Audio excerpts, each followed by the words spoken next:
کسی بہترین اردو داں کا جملہ نہیں بلکہ یہ اللہ کا قرآن ہے۔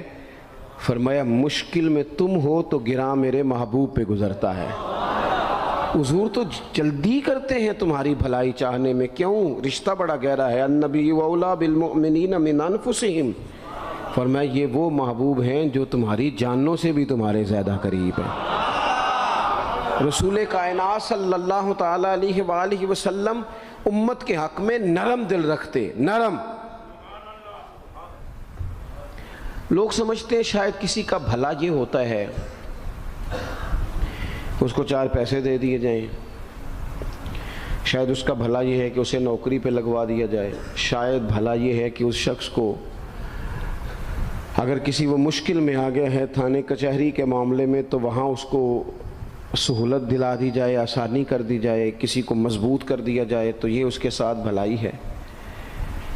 میرے رسول پاک صلی اللہ تعالیٰ علیہ وسلم نے بتایا کہ میں نہ مکارم اخلاق کی تکمیل کے لیے آیا ہوں، میں تمہارا وہ نفع کرنے آیا ہوں کہ تمہارا دل ساری جگہوں سے ہٹا کے رب رسول کی طرف مائل کرنا ہے، تمہاری طبیعتوں کے اندر جو سختی ہے اسے نرمی میں بدلنا ہے، تمہارے مزاجوں کے اندر جو بے لگام خواہشات ہیں انہیں شریعت اسلامیہ کی پابندی کی لگام دینی ہے۔ حضور سید عالم علیہ السلام نے لوگوں کی اصلاح کا جو دیکھیں نا، اگر کسی گھر میں بگڑے بچے سنور جائے نا تو روٹی تھوڑی بھی ہو تو گزارا ہو جاتا ہے، اگر گھر والے اخلاقاً اتنے اعلیٰ ہوں، ایک دوسرے سے پیار کرتے ہوں تو تھوڑے پیسوں پر بھی وقت گزر جاتا ہے۔ رسول پاک کا دل دھڑکتا تھا، کس لیے؟ صرف اس لیے نہیں کہ لوگوں کو نوکریاں مل جائیں، مال مل جائے، لوگ جو ہیں ان کے گھر کشادہ ہو جائیں، بلکہ حضور کا دل دھڑکتا تھا کہ لوگ دوزخ سے بچ جائیں، جنت کی طرف ان کا سفر ہو جائے، ان کے دلوں سے حسد کو، تکبر کو، غرور کو، انا کو، خود پسندی کو، عجب کو نکال دیا جائے۔ یتلو علیکم آیاتنا ویزکیکم، ان کا تزکیہ کر دیا جائے، دل صاف کر دیے جائیں۔ رسول پاک صلی اللہ علیہ وسلم احساس کے ساتھ جاتے ہیں۔ ہمارے ہاں نا تبلیغ ہوتی ہے لیکن اس میں درد نہیں ہوتا، الا ماشاء اللہ، اچھے لوگوں کی بات نہیں کرتا۔ لو میرے جیسے آدمی نے تقریر کرنی ہے، گھنٹہ گزارنا ہی ہے، تو پھر بعض اوقات نفس کی خواہشیں غالب ہوتی ہیں تو وہ اصلاح سے زیادہ شوق داد لینے کا غالب آ جاتا ہے۔ وہ آپ کو پتہ ہے نا، وہ ہمارے ہاں پھر وہ نقیب محفل بیچارہ کبھی بھاگ کے ادھر چلا جاتا ہے، کبھی بھاگ کے ادھر آتا ہے، کہتا ہے میں نے جملہ دینا ہے۔ اب وہ ایسے لگتا ہے جملہ نہیں دینے لگا، کوئی ایٹم بم دینے لگا ہے، جس میں اتنی اسے پریشانی، ایک جملہ کہنے لگا ہوں، سنبھال کے رکھنا، ضائع نہ کرنا، یہ نہ کرنا۔ وہ تو جملہ رہنے دے، تو آیت دے ہمیں کوئی قرآن پاک کی، تو ہمیں کوئی حدیث پاک سنا، تو اس حدیثی بات کر، یہ تو مطلب۔ اور پھر وہ داد کا اتنا شوق کہ جب تک سارے ہاتھ نہ کڑھیں، جب تک شمال جنوب والے نہ بول پڑیں تب تک بات نہیں ہوگی۔ یہ کیسی بات ہوئی؟ اصلاح کے اندر تو آپ کا درد آپ کی زبان سے زیادہ اثر رکھتا ہے۔ اقبال کہنے لگے کہ بات جو دل سے نکلتی ہے اثر رکھتی ہے، پر تو نہیں، پر طاقت پرواز مگر رکھتی ہے۔ وہ تو اڑتی ہے، وہ تو اس کی تو پذیرائی ہوتی ہے، اگر بات دل سے نکل رہی ہے تو۔ عزیز بھائی یاد رکھیے گا، حضور سید عالم علیہ السلام درد دل کے ساتھ دعوت دیتے لوگوں۔ 10 دن حضور نے طائف میں قیام کیا ہے، ایک بندے نے بھی کلمہ نہیں پڑھا، الٹا انہوں نے روڑے مارے، تکلیف دی۔ حضور واپس آ رہے ہیں، صحابی ساتھ ہے، باغ میں بیٹھ گئے، اتنی صحت مبارک پر انہوں نے معاذ اللہ تعالیٰ سنگ باری کی کہ خون مبارک بہہ رہا ہے، فوراً عرض گزار ہوئے، یا رسول اللہ صلی اللہ علیہ وسلم آپ دعا کر دیں یہ تباہ ہو جائیں۔ فرشتہ بھی حاضر ہو گیا، حضور آپ دعا کریں یہ تباہ ہو جائیں۔ لیکن محبوب کے دل میں نرمی ہے نا امت کے لیے، اگرچہ یہ ساری امت دعوت ہے اس وقت، پر اس وقت بھی نرمی ہے۔ محبوب کریم علیہ السلام نے ہاتھ اٹھائے، صحابی کہتے ہیں میرے دل میں خیال آیا اب یہ تباہ ہو ہی، میری طرف دیکھیں جی، اب یہ تباہ ہو ہی جائیں گے، اب کوئی نہیں بچا سکتا انہیں تباہ ہونے سے۔ لیکن حضور نے کیا کہا اے اللہ انہیں ہدایت دے دے، انہیں پتہ ہی نہیں یہ کیا کر رہے ہیں۔ فوراً عرض کی یا رسول اللہ ایک نے بھی کلمہ نہیں پڑھا، ایک نے بھی کلمہ نہیں پڑھا۔ کبھی پتھر مارنے کے والے کے لیے بھی دل میں احساس ہوتا ہے، ہمیں تو کسی نے کچھ بھی نہیں کہا، کوئی گالی نہیں دی، کچھ نہیں کہا، پر ہم سخت کیوں ہیں بھلا؟ وہ ہمارے پیچھے نہیں چلتا ہاتھ باندھ کے، جی میں ہاں نہیں ملاتا، تو ہمارا دل اس کے لیے سخت ہے۔ دو ہی تو بندے ٹھیک ہے دنیا میں، ایک میں ٹھیک ہوں اور ایک جو میری ہاں میں ہاں ملائے پوری، وہ ٹھیک ہے۔ دونوں ہاتھ باندھ کے پیچھے چلے، تیسرے کو میں کیسے ٹھیک ہونے دیتا ہوں؟ میرا مزاج ہی نہیں، اللہ ماشاءاللہ ہماری طبیعت ہی نہیں ہوتی ایسی۔ خدا کے بندو، جب دل کشادہ ہوں، طبیعتیں کھلی ہوں، پھر اس طرح کا تھوڑی مزاج ہوتا ہے۔ کریم محبوب صلی اللہ علیہ وسلم سے عرض کی، حضور ایک نے بھی نہیں کلمہ پڑھا اور پھر بھی آپ کے دل میں اتنی وسعت ہے، آپ ہدایت کی دعا کر رہے ہیں، 10 دن لگائے ایک شخص بھی نہیں آ رہا۔ تو محبوب کیا فرمانے لگے؟ کریم فرمانے لگے، مجھے پتہ ہے انہوں نے تکلیف دی ہے، ایک نے بھی کلمہ نہیں پڑھا، جلدی نہ پریشان ہو جایا کریں۔ کچھ لوگ جلدی کچے جملے بوئے، ساڈی قوم نہیں ٹھیک ہو سکتی جی، ایسمو لگتا کچھ نہیں ہو سکتا دی، یہ نہیں ٹھیک ہو سکتے، فلانے نہیں ٹھیک ہو سکتے۔ شکوہ ظلمت شب سے تو کہیں بہتر تھا، اپنے حصے کی کوئی شمع جلاتے جاتے۔ اللہ کے حبیب صلی اللہ علیہ وسلم سے عرض کی، یا رسول اللہ صلی اللہ علیہ وسلم ایک بھی نہیں مانا اور آپ نے پھر ہدایت کی دعا کی۔ تو یہ میرے محبوب کا امید کا طریقہ ہے۔ کریم فرمانے لگے، اگر آج یہ نہیں مانتے تو پھر بھی تباہی کی دعا نہیں کرنی، یہ نہیں مانتے تو ان کی آنے والی نسلیں مان جائیں گی، مان جائیں گے لوگ۔ اپنے دل میں جب آپ نرمی لے آتے، ہمارے نا سینکڑوں نوجوان گناہوں میں چلے گئے ایک ایک علاقے سے۔ جو آدمی گناہ میں مبتلا ہوتا ہے نا، وہ سخت تکلیف میں ہوتا ہے۔ انسان کو جو چیز سب سے زیادہ ستاتی ہے وہ اس کی اپنی غلطیاں ہوتی ہیں۔ حدیث میں فرمایا، ما حاک فی صدرک، کھٹکتا ہے سینے میں، چبھتا ہے گناہ۔ یہ تکلیف دہ معاملہ ہوتا ہے، تڑپتے ہیں لوگ، سسکتے ہیں، لیکن روایتی انداز سارا جب ہماری مجالس اور محافل میں ہو جاتا ہے، کوئی نہیں وقت دینے والا، پیار کرنے والا، تھپکی دینے والا، بازو تھام، کوئی نہیں۔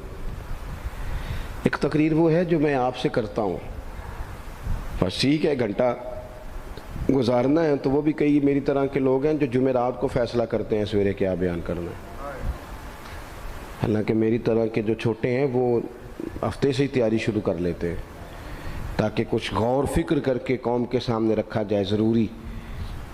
اب ایک تقریر میں آپ سے کرتا ہوں، سمجھانے کے لیے عرض کرتا ہوں۔ ایک تقریر ایسی ہے جو خطیب صاحب آپ سے کرتے ہیں، اور خدا نہ خواستہ اللہ تعالیٰ معاف کرے، صرف سمجھانے کے لیے، اگر ان کو پتہ چل جائے کہ ان کا بیٹا کسی غلطی میں مبتلا ہو گیا تو پھر بھی اسی طرح ہی داد و تحسین کے لیے لش پش کر کے تقریر ہوگی؟ نہیں، پھر یہ انداز نہیں ہوتا۔ پھر تو بچہ کو سامنے بٹھا کے باپ اپنی پگڑی اس کے پیروں میں رکھتا ہے، پھر تو ماں دوپٹہ پیروں میں رکھتی ہے، کہتے پتر میری کمائی نہ اجاڑ دینا، اور نہ پتہ چلا تو سگریٹ پینے لگ گیا، خدا خیر کرے، تیری مہربانی۔ سوتا نہیں، اس کا چہرہ پریشان ہے۔ اب بات آئی ہے نا، اب یہ وقت آیا تبلیغ کا، اصلاح کا۔ اسے منت کر کے سمجھایا، اس کو گزارش کی، اس نے کہا ابا جی غلطی ہو گئی تھی، آئندہ نہیں کرتا، پوری اس نے تسلی دی، پھر بھی نہیں سوتا۔ بچہ تو وعدہ کر کے چلا گیا، پھر بھی نہیں سویا، وہ اپنے کمرے میں چلا گیا اور اس نے مصلی بچھا لیا۔ کہا یا اللہ یہ میری عمر کی کمائی ہے، مالک اسے ہدایت دے دے۔ او بھائی جب تو اس انداز میں ملت کے ہر بیٹے کی اصلاح کرنے لگے گا، اور اس سے مراد صرف خطیب وائز ہی نہیں، حضور نے ہم سب کے ذمہ لگایا تھا، بلغ عنی ولو آیا، ہم سب کی ذمہ داری ہے لوگوں کے لیے، لوگوں کو قائل کریں۔ مجھے بتاؤ اپنی ذات کے حق میں قائل کرنا ہو تو کرتے ہیں کہ نہیں؟ ہوتا ہے نماز کی دعوت ہم کیسے دیتے ہیں؟ ہم کہتے ہیں پڑھ لیا کر نماز، اتنے پیسے کہاں لے کے جائے گا، یہی دعوت ہوتی ہے نا۔ وہ کہتا ہے تو نے اپنی قبر میں جانا اور میں نے، یہ تو ہے ہمارا دین کے حق میں۔ وہ محفل میں آنا اگر ٹائم ملا تو ٹھیک، یہ ہے دین کے حق میں۔ اور جب اپنی باری آئے، کسی سے 50,000 روپے چاہیے تھے، فون کیا اس کو، ملنا تھا، وہ کہتا حکم کریں، کہتے نہیں ٹیلی فون والی بات نہیں، کہتے میں تو 2 بجے ملوں گا، تو 2:30 بجے میل پر، میں مل کے کر دیں۔ پھر جاتے ہی اس سے 50,000 مانگا نہیں، پہلے منت کی، دکھ سنایا، پھر اسے ثابت کرایا کہ تیرے علاوہ دینا بھی کسی نے نہیں۔ سارے غلط بندے ہیں، تو ٹھیک ہے معاذ اللہ۔ پھر اس کو یہ بھی ثابت کرایا وقت پہ واپس کر دوں گا۔ اتنی ساری گزارش کر کے رو دھو کے جب وہ پورا قائل ہو گیا تو آخر میں کہا مجھے 50,000۔ صحیح کہہ رہا ہوں؟ ہاں نہ تو کرو نا، چلو ہلکا سا ایسے ایسے تو کرو نا، ہوتا ہے کہ نہیں ایسے؟ او بھائی اپنے حق میں قائل کرنا تھا تو تجھے سارا طریقہ آتا تھا، اور رب رسول کے حق میں قائل کرنے کا تجھے طریقہ ہی نہیں آتا، تجھے پتہ ہی کوئی نہیں کہ کیسے قائل کرنا ہے۔ اپنے لیے تو نے قائل مائل کرنا تھا، سارا پتہ تھا، سب خبر تھی کیسے منانا ہے، اور کسی کو مسجد کے لیے منانا تھا تو کہتا ہے جی میری کو مانتے ہی نہیں، میری کون سنتا ہے۔ آپ جب تک اس درد سے، زازان نام کا ایک گویہ تھا بغداد میں، گاتا تھا، آواز بڑی سریلی تھی، بڑے لوگ اس کے گرد جمع ہو جاتے، حضرت عبداللہ ابن مسعود رضی اللہ تعالیٰ عنہ، حضرت عبداللہ ابن مسعود، یہ وہ خوبصورت ہستی ہیں کہ محبوب نے فرمایا ان سے قرآن سیکھا کرو، یہ اسی طرح پڑھتے ہیں جس طرح میرے اوپر نازل ہوا تھا۔ حضرت عبداللہ ابن مسعود رضی اللہ تعالیٰ عنہ صحابہ میں مفتی، صحابہ میں قاری، بڑے آدمی۔ حضرت عبداللہ ابن مسعود ایک دن گزر رہے تھے کسی مقام سے جہاں بھی وہ رہتا تھا، تو وہاں اللہ معاف فرمائے گانے بجانے کی مجلس سجی ہوئی تھی، وہ گا رہا تھا، آپ گزرے تو کانوں میں ہلکی سی آواز گئی، قریب ایک شخص سے پوچھا یہ کون ہے، کس کی آواز ہے؟ کہا حضرت یہ زازان نام کا ایک گویہ ہے۔ وہیں کھڑے کھڑے درد سے کہنے لگے کتنی سونی آواز ہے، کاش یہ قرآن پاک کی تلاوت کرتا، اتنی خوبصورت آواز ہے، کوئی تو ہو نا جو اس درد سے بات کرے، کاش یہ قرآن پاک پڑھتا۔ اور پھر دعا مانگتے آگے تشریف لے گئے۔ وہ جوان تھا، فارغ ہو کے باہر نکلا، لوگوں کا رش تھا، ایک شخص نے اسے روکے، کہا زازان ادھر آ، پتہ آج کیا ہوا؟ کہا جناب کیا؟ کہنے لگے جانتے ہو حضرت عبداللہ ابن مسعود کو؟ کہا جانتے ہیں۔ فرمایا وہ صحابی رسول صلی اللہ علیہ وسلم آج گزرے، تیری آواز ان کی سماعتوں سے ٹکرائی تو فرمانے لگے کاش یہ قرآن پاک پڑھتا۔ کہنے لگا صحیح بتاؤ انہوں نے میرا نام لیا ہے؟ صحیح بتاؤ میرے لیے کہا انہوں نے؟ میرے جیسے شخص کے لیے میں سوچ بھی نہیں سکتا، میں کہاں وہ کہاں، میرا نام لیا ہے؟ کہاں؟ تھوڑی دیر رکا، چند لمحوں پتہ نہیں سوچے کہاں کہاں کا سفر کر کے آئیں، وہ ساری سوچیں درد بن کے آنسو بنی، اور پھر آنسو داڑھی پہ ٹپکے چہرے پہ آئے۔ پھر لوگوں سے پوچھنے لگا گھر کا پتہ بتاؤ گے؟ کہا وہ فلاں جگہ پہ موجود ہیں۔ دوڑا گیا، دروازے پہ دستک دی، حضرت عبداللہ ابن مسعود آئے، کہا کون ہو بیٹا؟ کہنے لگے حضور میں وہی ہوں جس کے بارے میں آپ نے کہا تھا کاش یہ قرآن پڑھتا، میں آ گیا ہوں، پڑھا دے مجھے قرآن پاک، پڑھا دے۔ کوئی بیٹھا ہوا مجھے دور دعا دیتا ہے، میں ڈوبتا ہوں پر سمندر اچھال دیتا ہے۔ کسی سے تو آپ پیغام حق کہیں، کسی کو تو دعوت خیر دیں، یہ سب سے بڑا بھلا ہے۔ اگر کسی بد اخلاق کو با اخلاق کر دو گے نا، اس کی بیوی سکون میں آ جائے گی، اس کی ماں آرام سے سونے لگے گی، اس کا باپ کہے گا وہ حد ہو گئی، میرا پتر ٹھیک ہو گیا ہے، تمیز سے بات کرنے لگا ہے۔ بچے پریشان ہوتے ہیں، بچے، میں بیٹھا تھا کھانا کھا رہا تھا گھر میں، تو میرے گھر والے کہنے لگے مدرسے کا کوئی بچہ باہر ہے بڑا سخت رو رہا ہے۔ میں نے کہا بلاؤ، کسی استاد نے ڈانٹ دیا ہوگا، تو بچہ میرے پاس ہے تو اس کا وجود کانپ رہا تھا۔ میں نے کہا پتر کیا ہوا؟ کہنے لگا پیر صاحب وہ میری امی تھے ابو کار فیر پہ لڑتے نے، کرو فون آیا ہے۔ تو میں نے کہا بیٹا پریشانی کی کیا بات ہے؟ کہنے لگے بڑی سخت لڑائی ہوتی ہے، میرے والد میری اماں کو مارتے، پھر ہم سارے بہن بھائی نا چار پنجوں کے نیچے چھپتے ہیں، تو وہ دور ہے، اس وقت تو 1.5 گھنٹے کا فاصلہ ہے، دور ہے میرا گھر، پر پتہ نہیں ہمارے گھر کیا ہو جائے گا۔ پیر صاحب آپ دعا مانگے نا، آپ دعا کریں نا، اس بچے کی کیفیت اور اس کے اوپر چھائی ہوئی آزمائش اور اس کے طبیعت میں میں اسے دیکھ کے میرے آنسو نکل گئے۔ کچھ دنوں کے بعد میں نے اس کے باپ کو بلایا، میں نے کہا خدا کے بندے، تیری انا اور تیری بیوی کی انا اتنی سخت ٹکراتی ہے کہ تیری اولاد پیس کے رہ گئی، کاش تو رسول اللہ کی اس صفت سے آگاہ ہوتا کہ خدا کے بندوں کو معاف کر دو، اللہ تمہیں معاف فرما دے گا۔ کاش تمہارے اندر وہ کیفیات ہوتی، تمہارے بچے میلوں دور رہ کے بھی تڑپتے ہیں کہ جانے گھر میں۔ کیوں؟ اس لیے کہ گنجائش نہیں دلوں میں، کوئی اخلاقی تعلیم نہیں۔ ہم نے اپنے گھروں کو خود اپنے ہاتھوں سے اتنا آزمائش کا گھڑا بنا لیا ہے، لڑائیاں، جھگڑے، مصیبتیں۔ کیوں؟ کہ پیسوں کی تو تبلیغ روز ہوتی ہے کہ کمانے چاہیے، مال کی تبلیغ تو روز ہوتی ہے، درد نہیں بٹتا، اخلاق کی بات نہیں ہوتی۔ او سجنوں، ہمارا غریب گھر تھا، پر میرے ابا جی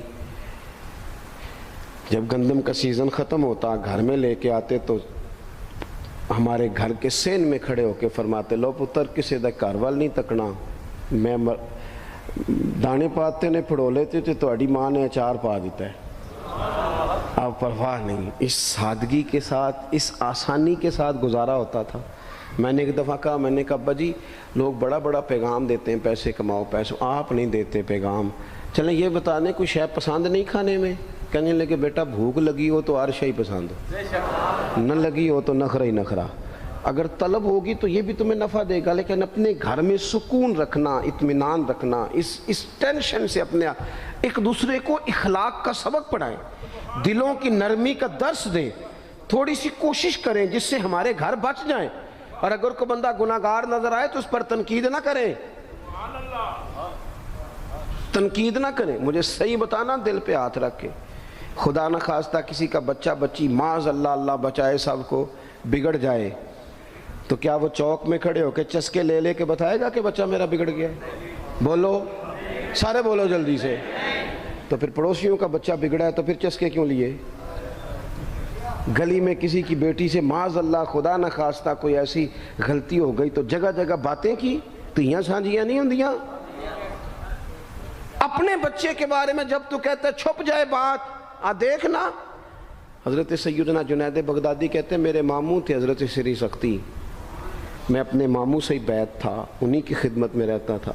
فرماتے ہم جا رہے تھے، ایک دن انہوں نے چھڑی پکڑی ہے، ایک ہاتھ میں مجھے تھاما، تھوڑا آگے گئے تو رش تھا، چند لوگ کھڑے تھے، تو حضرت سری سختی مجھ سے کہنے لگے جنید دیکھ تو صحیح رش کیوں ہے؟ تو میں گیا تو ایک نوجوان شراب پی ہے، معاذ اللہ نشے میں دھت لیٹا ہے، ارد گرد لوگ کھڑے، اور وہ چونکہ پوری طرح اس پر نشہ غالب ہے تو اول فول باتیں کر رہا ہے، لوگ بھی اس کے ساتھ جو ہے وہ ہنسی مذاق کر رہے ہیں، اس کا مذاق اڑا رہے ہیں، رش ہے۔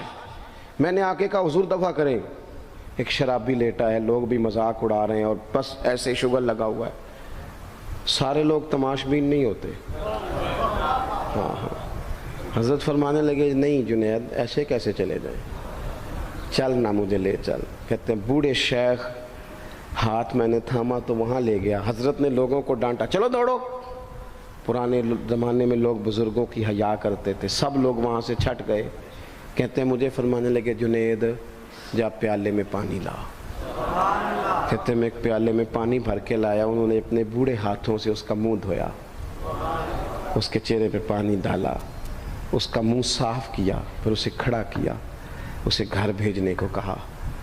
کہتے ہیں وہ وہیں ایک کونے میں سائیڈ پہ ہو گیا تو حضرت نا منہ دھو کے نا تھوڑی دیر چپ کر گئے، پھر 2-3 لمحے گزرے تو ان کی آنکھوں میں زور زور سے آنسو ٹپکے اور ہاتھ اٹھا کے کہنے لگے مالک میں تیرا کمزور بندہ ہوں، میں منہ دھو سکتا تھا، میں دل تو نہیں نہ دھو سکتا، جو میرے اختیار میں تھا میں نے کر دیا، باقی تو مقلب القلوب ہے، کر نہ کرم۔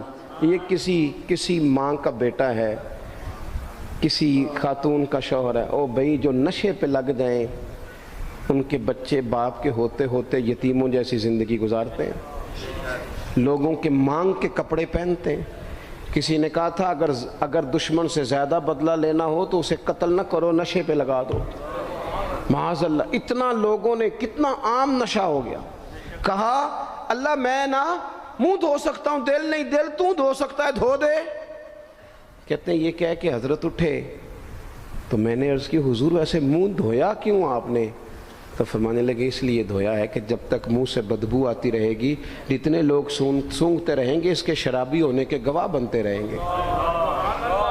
میں نے اس لیے دھو ڈالا ہے کہ ہو گئے پیچھے جو ہو گئے، مزید گواہ نہ بنے، حضرت سری سختی کہتے ہیں میں نے، حضرت جنید بغدادی کہتے ہیں میں نے اسی رات تہجد کے وقت اٹھ کے حضرت کو وضو کرایا، میں نے ان کا بازو تھاما، میں ہی ان کو مسجد میں لے کے گیا۔ کہتے ہیں جب ہم مسجد میں پہنچے تو وہ کل دوپہر والا شرابی ہم سے پہلے مصلی پہ بیٹھا تھا۔ کہتے ہیں میرے دل سے آوازیں نکل رہی تھی، شیخ دیکھ لو پھر مالک کتنا کریم ہے، آپ نے منہ دھو ڈالا تھا، رب نے دل بھی دھو ڈالا، کرم فرما دیا۔ کوئی ہو نہ جو ایسا کرے۔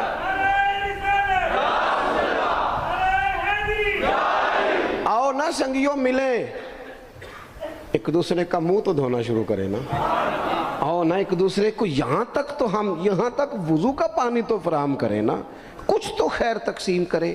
اخلاق کی تربیت میں دیکھتا ہوں ہمارے وطن میں اضطراب ہے، بے چینی ہے، اس طرح کا ماحول بنایا گیا ہے کہ لوگ ایک دوسرے کے حق میں سخت ہو گئے ہیں، مزاجوں میں تلخیاں ہیں، لڑتے جھگڑتے ناراض ہوتے لوگ، بگڑتے کوستے ڈانٹتے شکوے کرتے لوگ۔ شکوہ جو ہوتا ہے نا یہ بندے کو بے چین کر دیتا ہے، شکر بندے کو سکون میں مبتلا کرتا ہے۔ شکوے آزمائشیں اپنے دلوں میں وسعت لائیں، ایک دوسرے کو اصلاح کی طرف لائیں، ایک دوسرے کو پیغام دیں، ایک دوسرے کی تربیت کریں، تھوڑا سا حوصلہ، تھوڑا سا صبر، تھوڑی سی گنجائش اپنی طبیعتوں میں پیدا کریں۔